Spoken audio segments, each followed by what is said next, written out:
Salutacions, saludos, bienvenidos, benvinguts als Sapiens. Les habla su amigo Ferran Prat. ¿Están preparados? ¿Estáis preparados? ¿La mente la tenéis liberada de tanta información quizás basura o no? Porque hoy aquí prácticamente en exclusiva vamos a hablar de un tema que no os dejará en absoluto indiferentes. Hablaremos con el investigador y ufólogo Artur Oms de la desextinción.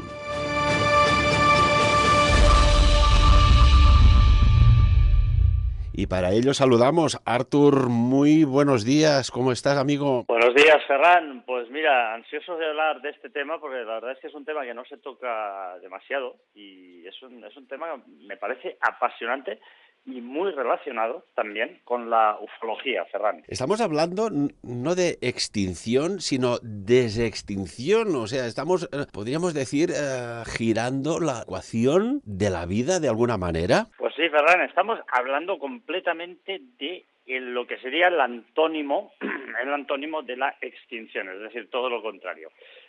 ¿De qué se trata la desextinción? Pues se trata de un conjunto de técnicas ahora mismo que se están, algunas de ellas, desarrollando. Hablaremos de alguna de ellas, si te parece también, no en profundidad, porque yo no soy científico, y evidentemente intentaré explicarla de la mejor manera que mis conocimientos me permitan.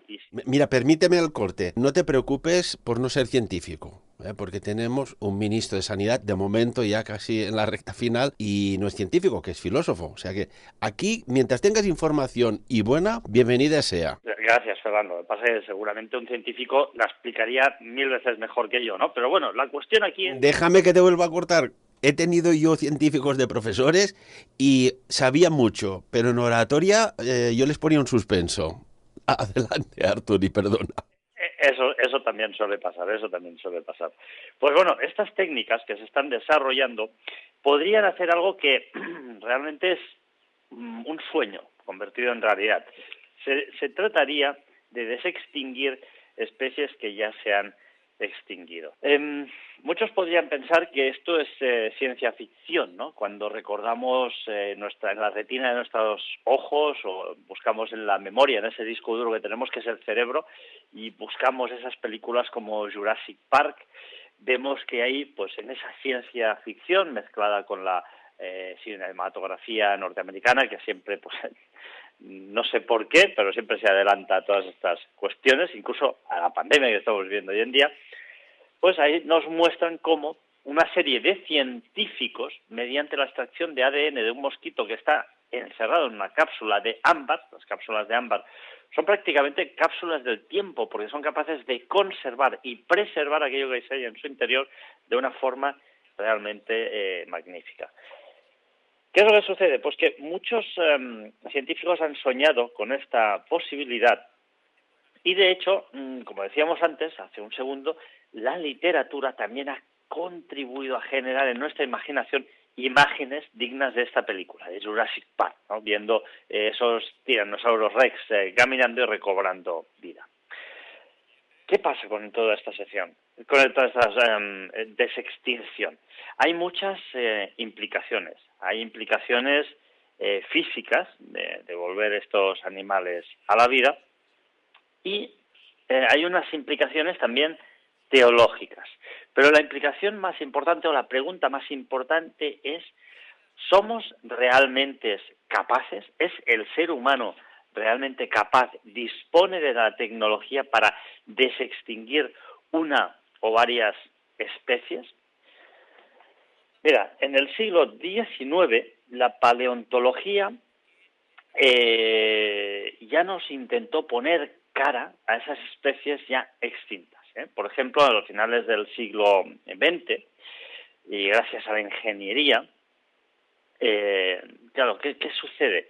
Pues muchos científicos de aquella época, bueno, ingeniería la más rupestre, ¿no?, la más antigua, empiezan a intentar reconstruir aquellos animales para ver cómo hubieran sido. Hay errores garrafales en esta reconstrucción. No sería una desextinción, sino sería una reconstrucción de esos animales mediante partes, algunas completas y otras incompletas de esqueletos de estos animales. Se empieza a soñar ya a finales del siglo XIX, he dicho del XX, desde el XIX, con esta reconstrucción. A finales del siglo XX, y gracias a la ingeniería, ahora sí, se pueden empezar a soñar, a llegar con desextinguir estas especies. Desde que aparece la vida en el planeta Tierra ha habido 5 extinciones. 5. Y muchos científicos, Ferran, dicen que ahora mismo, en estos precisos instantes, nos estamos encaminando hacia la 6ª extinción. ¿Por qué? Por la degradación que tiene el planeta Tierra, y gran parte de esta degradación es responsabilidad de la raza humana. Claro, ¿qué sucede? Pues que el ser humano, de alguna forma, está incidiendo de una forma muy, muy importante en lo que es las especies terráqueas que habitan el planeta. Tanto es así, Ferran, que gracias al ser humano se han extinguido muchas especies, se han extinguido muchísimas especies. De hecho, Artur, hay muchos científicos que ya hace algún tiempo, de un año hacia aquí, que estaban hablando de que esta 6ª extinción era masiva y que estaba ocurriendo incluso mucho más rápido de todo pronóstico esperado.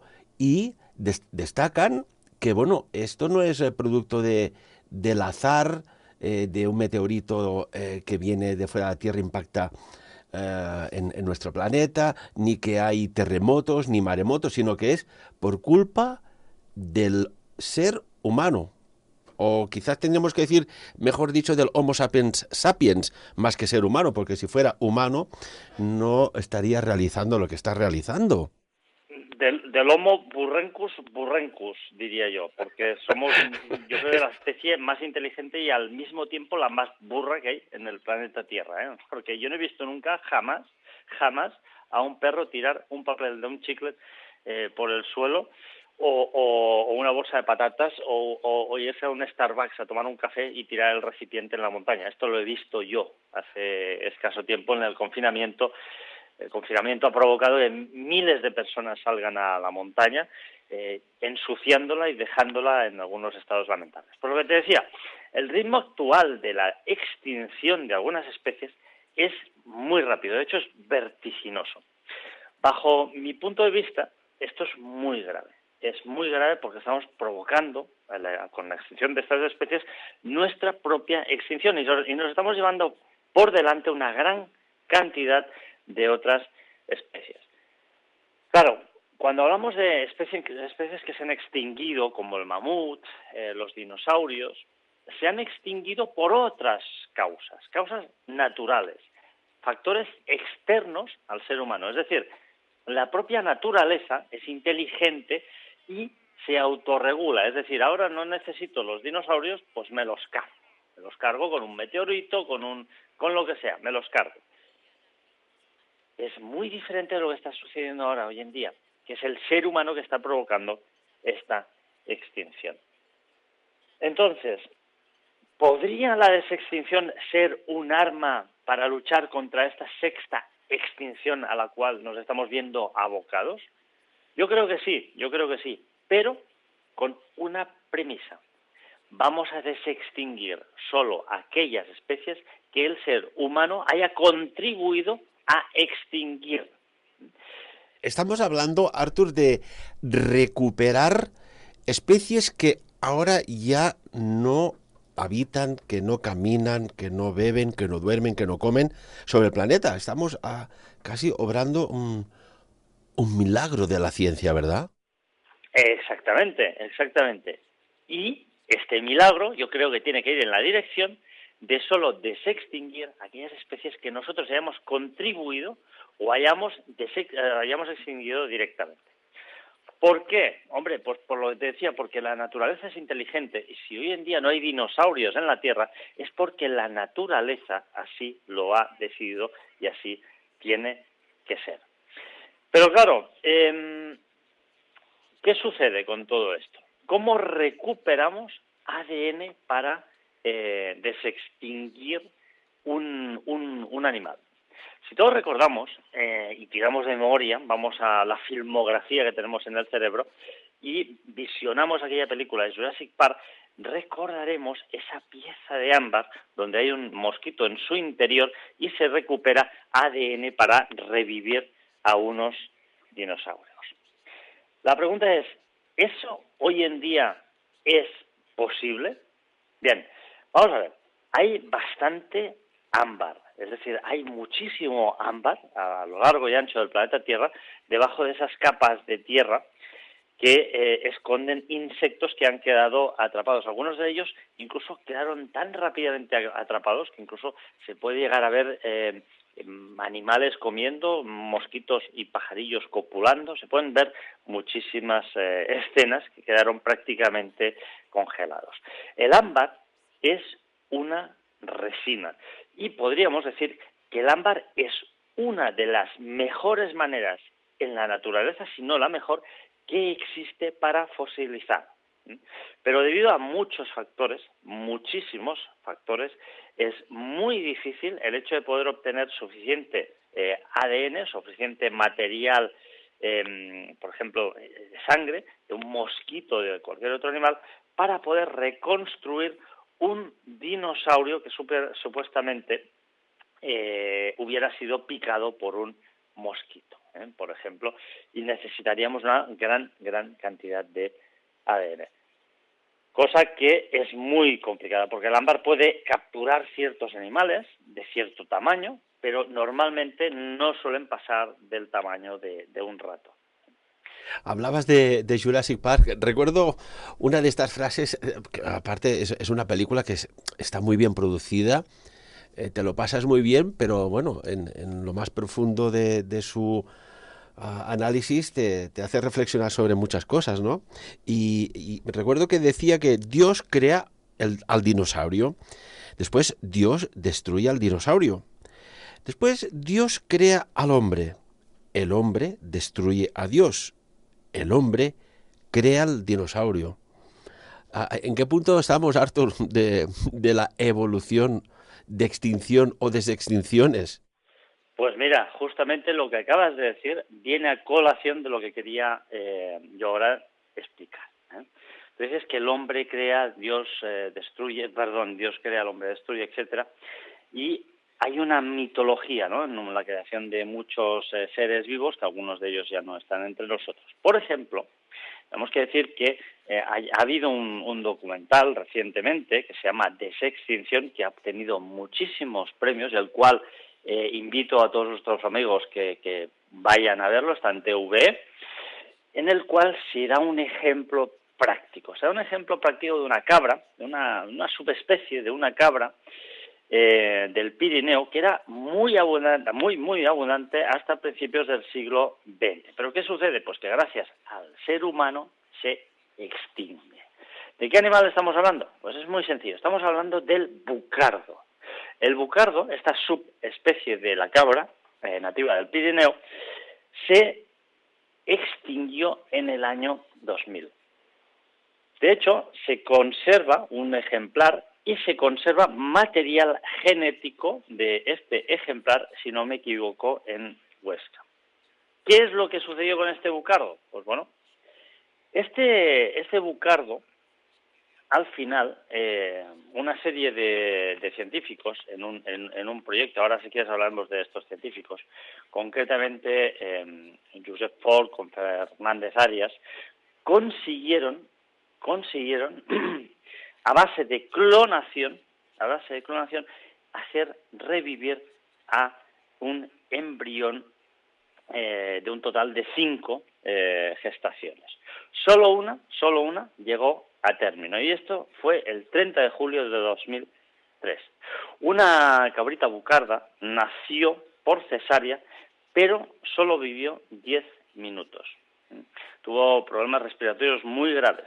Pero esto, ¿a qué nos lleva, Ferran? Esto nos lleva a que la ciencia, hoy en día, con suficiente material genético, es capaz de realizar una clonación de un ser que ya no está viviendo, que no está entre nosotros, que se ha extinguido, es decir, se desextinguió ya en 2003 esa bucarda, esa cabrita bucarda, aunque fuera solo por 10 minutos.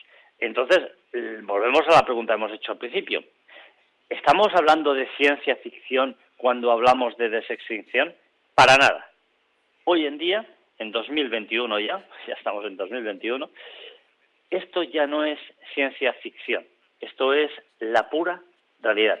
Con material genético suficiente, podemos desextinguir prácticamente cualquier especie que haya desaparecido. De hecho, Artur, claro, lo que estamos tratando ahora, pues muchas personas, quizás por el exceso de desinformación o no tener estas inquietudes de querer saber un poco más, ¿no?, de este mundo que nos rodea, dirán, bueno, Artur y Ferran están hablando de, pues eso, ¿no?, de una película transportada un poco a la radio, pero es que hay datos que hasta cierto punto pueden llegar a preocupar. Tendríamos que hablar de Tianjin. Tianjin es unas instalaciones que están en China que, y esto ya creo que lo comentamos hace 4 o 5 años atrás, Artur, de que es como una fábrica, una mega fábrica de clonación de animales, que su objetivo a priori es salvar especies y su objetivo es producir miles de embriones de vacas, como de caballos de estos de carreras, perros rastreadores, etcétera, etcétera, etcétera. Aquí cabe cualquier especulación que podamos hacer, es plausible, porque cuando ya tienes un proceso, una fábrica de clonación, incluso se llegó a decir que se estaba recogiendo material genético para hacer pues el chino perfecto, coger de la persona que tiene más memoria, el más inteligente, el de altura más idónea, el más rápido en correr, para hacer entre comillas, el ser humano más perfecto. Sí. Esto fue una información que salió a la luz, una información con la cual nosotros, recuerda, Ferran, pues nos preocupamos bastante porque, implica ni más ni menos que clonar seres humanos, y esto implica, pues claro, muchas implicaciones teológicas, ¿eh? Déjame hacer, Artur, me acaban de preguntar, me están entrando muchas preguntas vía WhatsApp, pero déjame hacerte una pregunta. Estamos hablando de animales, pero si hablamos de humanos, ¿hay alguna persona así, podríamos decir, de carácter público, que por sus características, su comportamiento, su forma de mirar, su extrañeza, podría ser un clon? A ver, yo ahora mismo, que yo sepa, y es un tema que he seguido bastante de cerca, no tengo constancia de que se haya clonado, o sea, no tengo constancia de haber conocido algún caso de un ser humano clonado efectivamente. Pero sí que te tengo que decir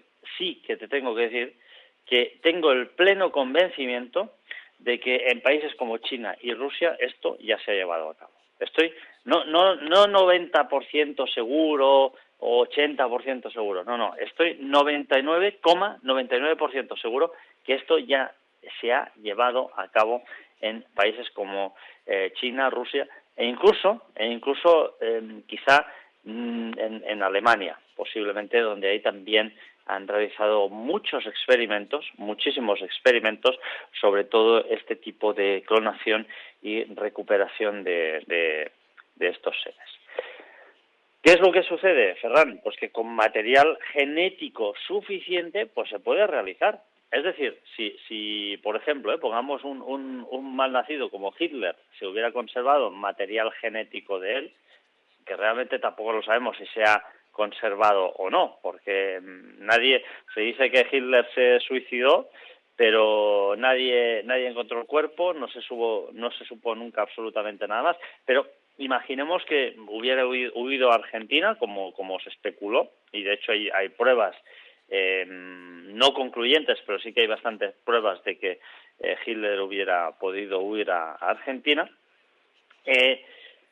Imaginemos que a su muerte se hubiera conservado su cuerpo con cierto material genético.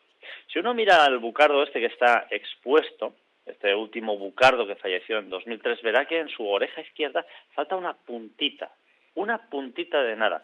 Pues esa puntita de la oreja, ese es el material genético que se conserva de este bucardo. Con lo cual, con simplemente eso, que ya sería una gran cantidad de material genético, se podría clonar a ese bucardo. O sea que con una parte de cualquier parte del cuerpo, por muy pequeña que sea, teniendo un cierto tamaño, ya se podría clonar. Yo estoy convencido de que efectivamente se han clonado personas.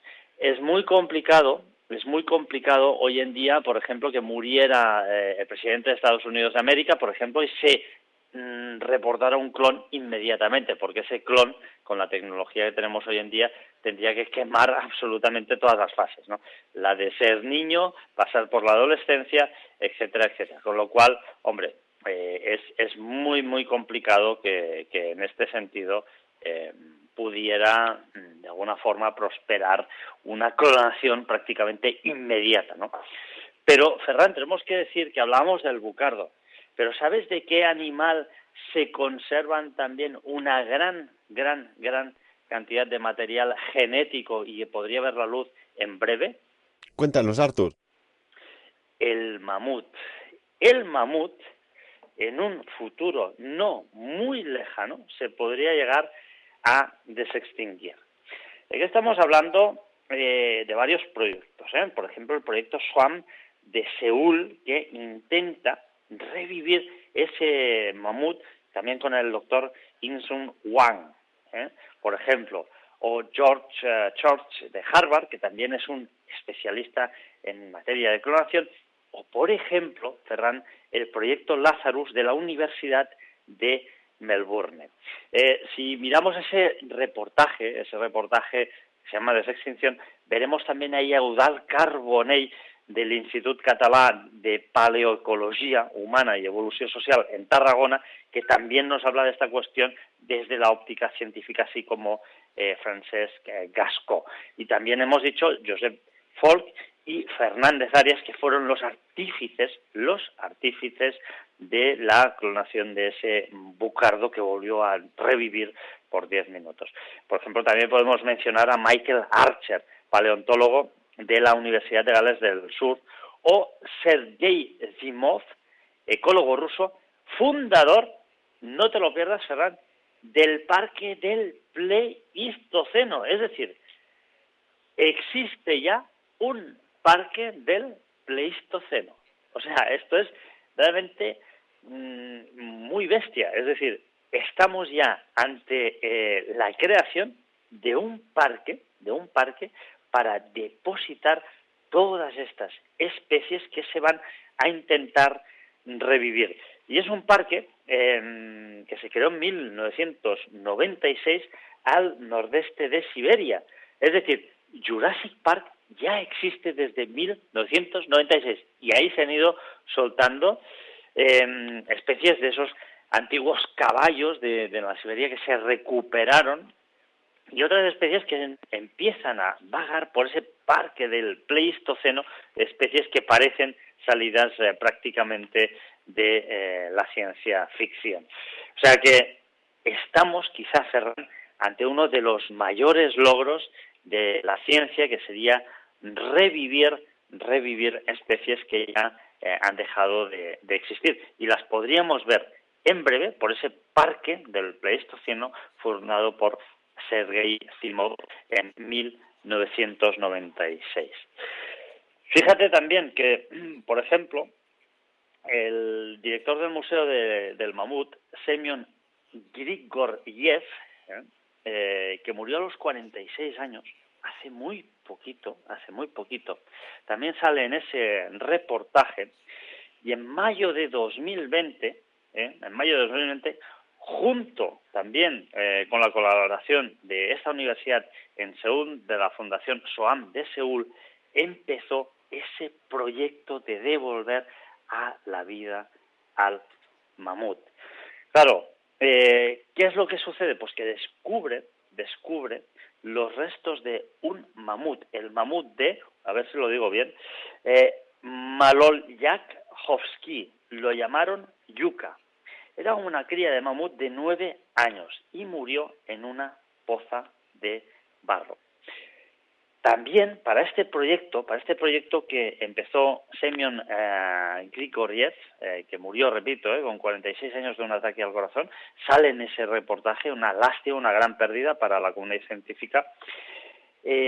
Un equipo de científicos japoneses lograron en la Universidad de Kinda en Osaka trasplantes de los núcleos de tejido del mamut a ovocitos de un ratón. Se extrajo la médula ósea y tejido muscular de Yuka, de ese pequeño mamut que encontraron, y se lograron 88 estructuras que se inyectaron en ovocitos de ratón y ¡bingo! Dio resultado.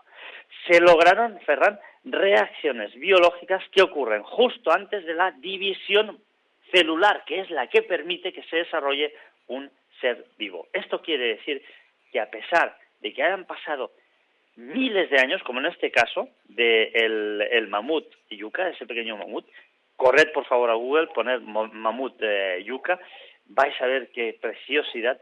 Eso quiere decir que aunque hayan pasado muchos años, la actividad celular no está muerta, puede ocurrir y pues en esas partes de ese mamut se puede llegar a recrear un mamut. No sé si he explicado científicamente bien, pues seguramente he cometido algún error. Si quieres lo volvemos a repasar, lo que dice este equipo de científicos japonés, que es que lo que hacen es, repetimos, trasplantan los núcleos de tejido del mamut a ovocitos de ratón.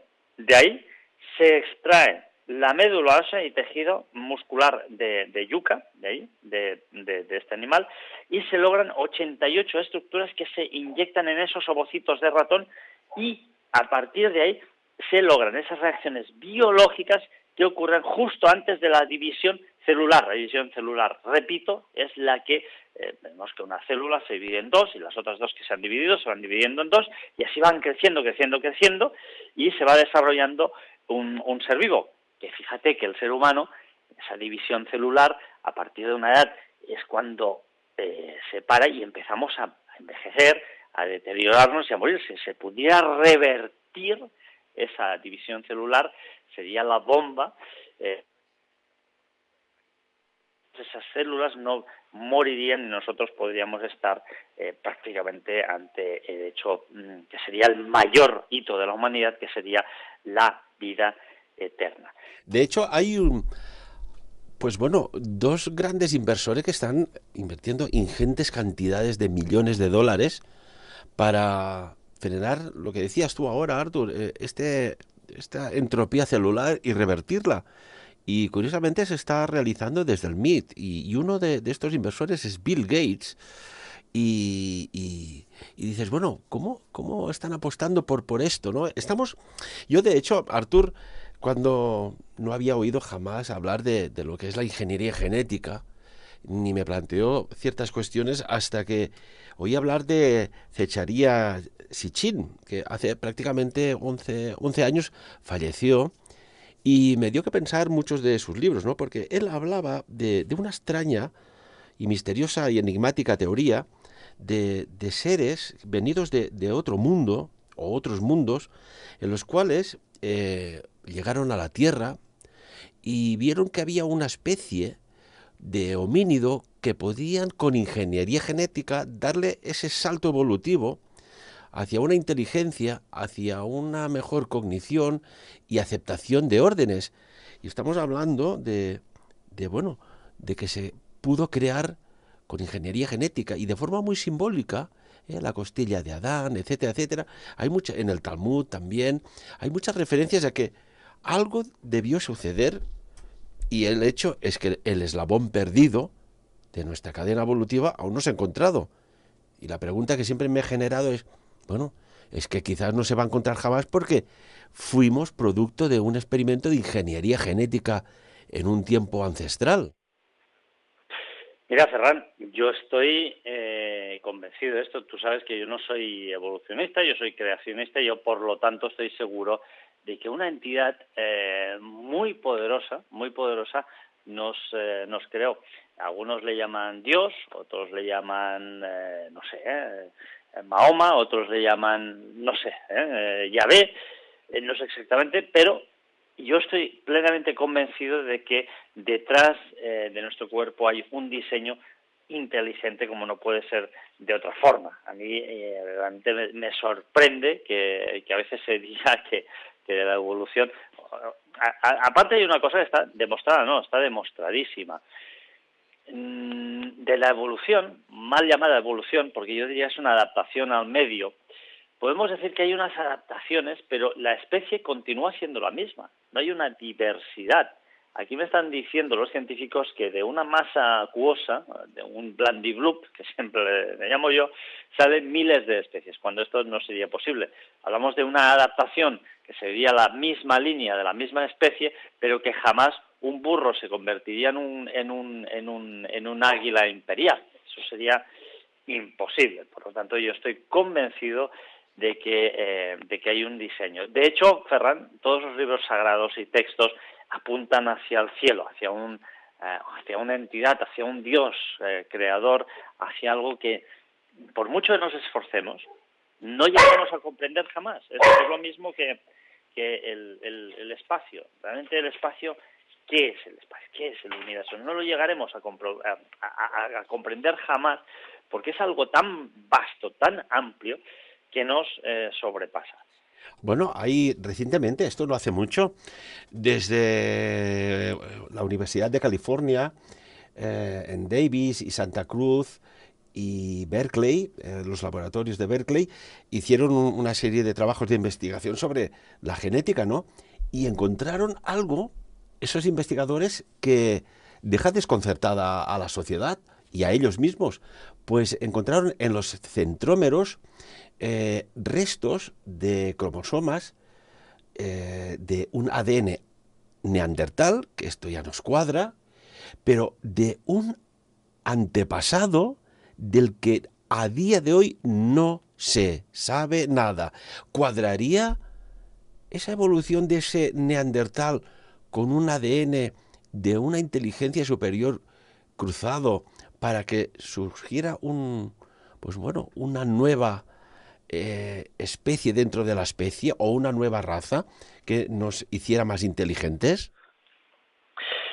Pues no lo sé, Ferran, si realmente se podría llegar a través de una técnica así a lograr que fuéramos más inteligentes. Yo creo que el ser humano es muy inteligente. Lo que pasa es que aplicamos como siempre mal podríamos decir los conocimientos que tenemos como ser humano, ¿no? Entonces, si nosotros como ser humano tenemos una gran responsabilidad porque somos la única especie en el planeta Tierra que es capaz de crear, de decidir, de pensar, de generar arte, ¿no? Eso es lo que nos diferencia tanto de las otras especies. El arte que a veces para mí me parece absurdo y estúpido y en otras cosas y en algunas facetas del arte tan inteligente y tan bonito, ¿no? Pero encontrarme una escalera gigante en medio de un bosque que no hace absolutamente nada a mí me causa una revulsión, ¿no? El arte tiene que estar donde tiene que estar, que es en los museos. Artur, ¿me permites? Tenemos dos preguntas para ti.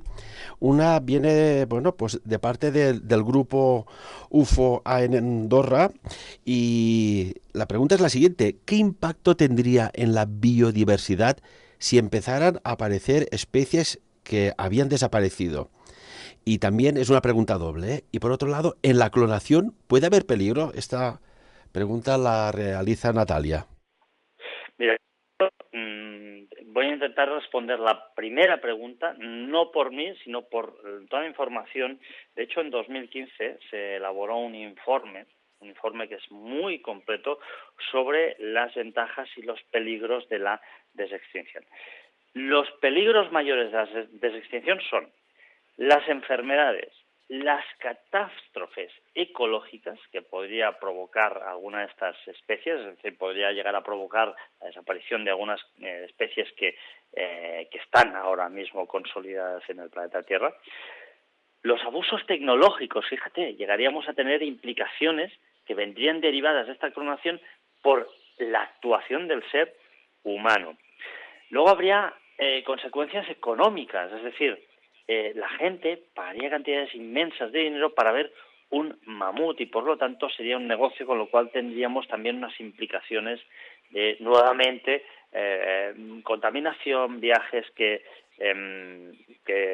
serían prácticamente pues para ir a ver a estos animales, y dejaríamos ahí una huella de carbono, ¿no? No se sabe si estos animales que se extinguieran, quitarían el hábitat a otras especies y, volvemos a decir, se podría cometer una, podríamos decir, catástrofe ecológica, ¿no? También podrían haber peligros éticos, es decir, que estuvieran relacionados con cierta ética. El hecho de extinguir estas especies nos abriría puertas que ahora mismo están entreabiertas, no están cerradas del todo, porque empiezan a pasar un poquito de luz a través de esas puertas y podríamos caer en errores éticos de, por ejemplo, crear nuevas especies que fueran altamente peligrosas, por ejemplo, ¿no? Tenemos que recordar, Ferran, que la clonación ya se está llevando a cabo en nuestras vidas diarias y quizá no somos conscientes de ellos. Bueno, y todo apunta, y esperemos que algún día, si es verdad, haya un juicio de Nuremberg, en el sentido de que si se ha hecho ingeniería genética, no en seres humanos, ni en vacas, ni en mosquitos, sino en virus, y se ha hecho con toda la mala intención de crear algo patógeno, sumamente hábil en sus variedades y mutaciones y cepas, que escapa en pleno siglo XXI a tantos controles y tantas medidas de seguridad, esto es muy fuerte, ¿eh? Pues mira, Ferran, yo creo que sí que es muy fuerte y podría ser porque yo el tema del virus no tengo nada claro, ¿eh? Pero fíjate que antes te quería decir, antes de que me dijeras esto, lo cual estoy completamente de acuerdo contigo, te quería comentar de que quizá no somos conscientes, pero ya nos estamos comiendo miles de animales clonados, e incluso estamos consumiendo huevos de animales que están clonados, que son los pollos. Porque hoy en día, para clonar aves, ya se han desarrollado una serie de técnicas que se están usando hoy en día. En la revista de Scientist.com hay un artículo de W.S. Roberts, un artículo con fecha 19 de octubre de 2020, que se dice algo muy interesante, ¿eh? Él, entre otras cosas, nos dice que los museos de historia natural son una especie de macabro cementerio de animales extintos. Y él habla de las aves, ¿no? Entonces dice, oye, ¿cómo volarían estos animales? ¿Qué sonidos emitirían? ¿Cuál era su hábitat, no?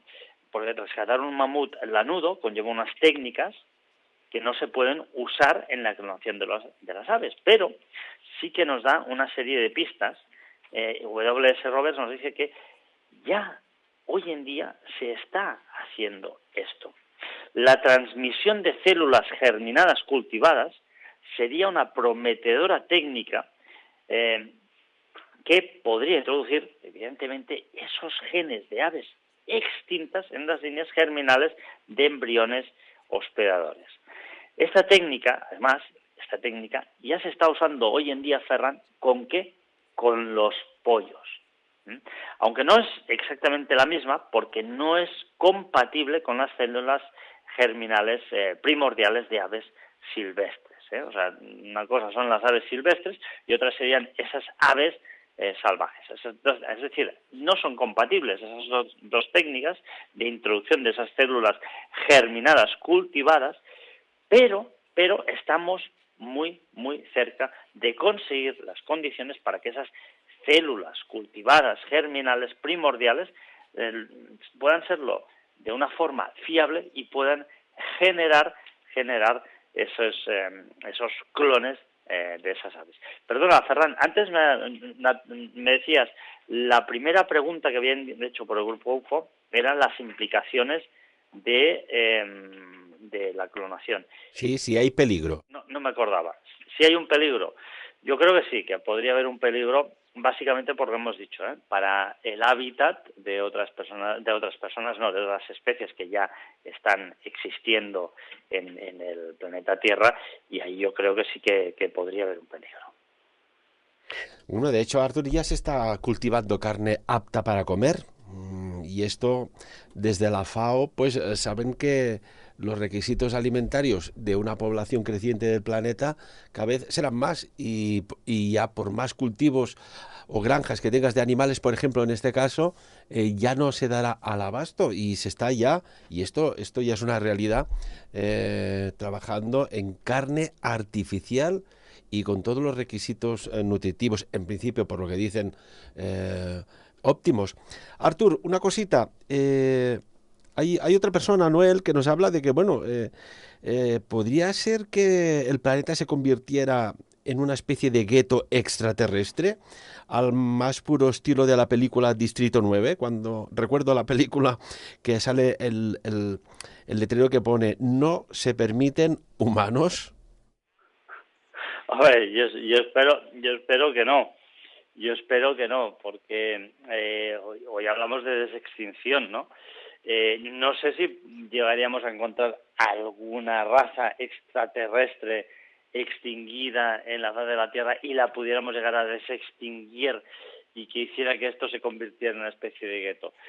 No lo sé. Lo que sí que podría llegar a pasar es que se convirtiera en una especie de gueto, el planeta Tierra, de especies desextinguidas de la antigüedad, como por ejemplo mamuts, tiranosaurios, aves voladoras enormes y gigantes que daría miedo cuando pasaran por encima, volando sobre nuestras cabezas.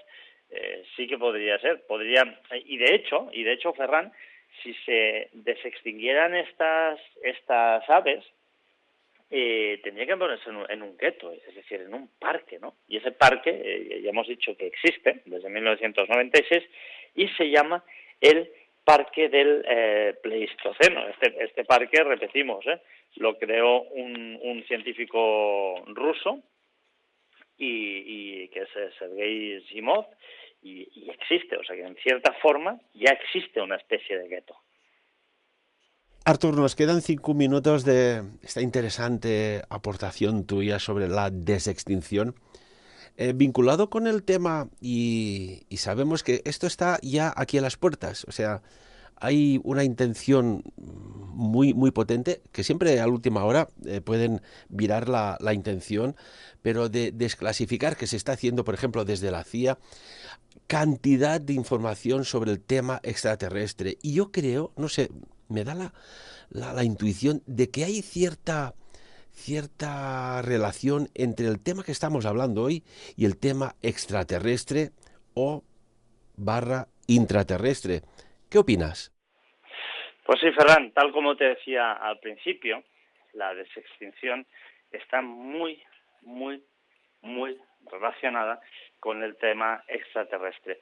¿Por qué? Porque, hombre, si algunas de las teorías nos dicen que nosotros fuimos parte de un experimento que sembró la Tierra de mucha diversidad salvaje, de mucha diversidad de seres vivos, y por lo tanto el hecho de poder revivir a estas especies que digamos que hubieran sido primigenias o anteriores al ser humano y que también podrían haber sido el fruto de que estos seres extraterrestres las hubieran traído aquí a la Tierra, las hubieran de alguna forma plantado para que germinaran y se desarrollaran y evidentemente habitaran todo el planeta, nos permitiría conocer mucho mejor aquellas, digamos, aquellas especies primigenias a nosotros y, por lo tanto, conocer mucho mejor a nuestros padres cósmicos, por decirlo de alguna manera. Por lo tanto, está estrechamente ligado la desextinción con el tema extraterrestre. Yo lo veo así. Artur, hay tantas cosas que van a suceder en estos tiempos venideros. De hecho, lo comentamos ya hace no mucho en aquel programa El Evento, que sobrepasaría quizás hasta incluso el cine de la ciencia ficción. Y esto es una realidad. Me pregunto yo si en estas visiones a veces que tenemos extrañas, si tenemos que hacerles casos o no, ¿no? A mí me viene una, Arthur, y amigos y amigas, que es un tanto curiosa, ¿no? Me vino la imagen de una mula, y todos sabemos que la mula es un animal fuerte que se utilizaba antes en el campo, que es la resultante del cruce entre una yegua, un caballo hembra, una yegua y un burro o un asno. Curiosamente, la mula es estéril. Y me vino esta extraña visión de un mundo híbrido estéril, con fecha de caducidad en la descendencia. No sé por qué. No sé por qué lo digo, no sé por qué me vino y no sé por qué os lo cuento, Arthur. Pues mira, Ferran, yo en esta reflexión que tú acabas de hacer de un mundo estéril, te voy a hacer otra reflexión, y es otra reflexión de la película Jurassic Park. Recuerda que todas las especies que se crean en Jurassic Park son estériles, pero al final hay una frase que me encanta a mí, que lo resume todo muy bien, que es: la vida se abre paso. Y es cuando aquellos pequeños dinosaurios consiguen poner huevos que eclosionan y nacen esas primeras crías de padres y madres supuestamente estériles. Por lo tanto, yo veo muy difícil, muy complicado ponerle puertas a algo tan potente como es la vida. Y tanto que sí. Recuerdo cuando en Jurassic Park, y también da que reflexionar, cuando dice algo así como que los hombres, el ser humano, y los dinosaurios, separados por aproximadamente 65 millones de años de evolución, son puestos juntos en un mismo ecosistema. ¿Cómo podemos llegar a saber lo que va a pasar? Como siempre, aquí que cada uno saque sus propias conclusiones, ¿verdad, Artur? Desde luego, que cada uno saque sus propias conclusiones, que eso es lo más importante, porque nosotros muchas veces, Ferran, nos limitamos, somos los mensajeros de conocimientos que evidentemente no nos vienen generados por nuestra propia investigación, sino que nuestra investigación consiste en encontrar aquellas noticias, aquella información que no sale en los medios habituales de comunicación. Y por lo tanto, cada uno, como siempre, tiene que sacar sus propias conclusiones. Un presente y un futuro interesante, fascinante, también tenemos que decirlo, preocupante. Vemos que no vamos nada bien. Espero que venga una era y que no tardemos mucho, que no sea muy tarde, de que los hombres inteligentes, los hombres de ciencia, los hombres de humanidades, empiecen a gestionar todo lo que se está haciendo mal. Que no es poco, ¿eh? Porque antes hablábamos del plástico y dices, sí, el plástico contra el plástico. Oiga, pues mire, hoy gracias al plástico podemos comprar la fruta porque está en muchos casos plastificada, porque si no la gente con sus manos sucias empiezan a toquetear todas las frutas, todas las verduras, y vete tú a saber qué higiene estamos ingiriendo. Pero el plástico no llega al mar por sus propios medios. Alguien lo tira, alguien lo hace mal uso. Y esto lo extendemos a todo el planeta y vemos que se está haciendo un mal uso prácticamente de todo. Y aquí o cambiamos y mejoramos, o nos cambian y nos extinguimos, Artur. Pues sí, Ferran, es lo que decíamos justo al principio del programa, ¿no? La extinción es una técnica que tiene muchas implicaciones teológicas, dogmáticas. Entonces aquí lo que tenemos que tener muy claro es que el ser humano tiene una gran responsabilidad y que puede usar las cosas para un bien, como tú has dicho, en este caso proteger una fruta, o para un mal, que sería tirarla al océano. Y lo mismo exactamente pasa con la desextinción. La podemos usar de una manera correcta y que sea un aporte para mejorar nuestra sociedad, nuestra vida, incluso el ecosistema que hay en el planeta Tierra, o lo podemos usar de una forma incorrecta y que genere más problemas que ventajas. Artur, desextinción a favor y en contra. Aquí está la cuestión. Como siempre, amigo, muchísimas gracias por estar aquí con nosotros en Sapiens, que sabemos que cada vez estás más solicitado por todos los medios y eso nos gusta. No, Ferran, muchas gracias a ti. Ya sabes que Sapiens es mi programa fetiche y siempre estaré aquí y siempre estoy aquí siempre que, evidentemente, pues las circunstancias me lo permitan. A ver qué día podemos dar ese titular, ¿no? Seguro que ya no estamos solos en el universo. Artur, repito, muchas gracias. Amigos y amigas, estamos fuera de tiempo, como siempre. De lo dicho aquí por encima de todo, que cada uno saque sus propias conclusiones. Sapiens. Dirigit i presentat per Ferran Prat.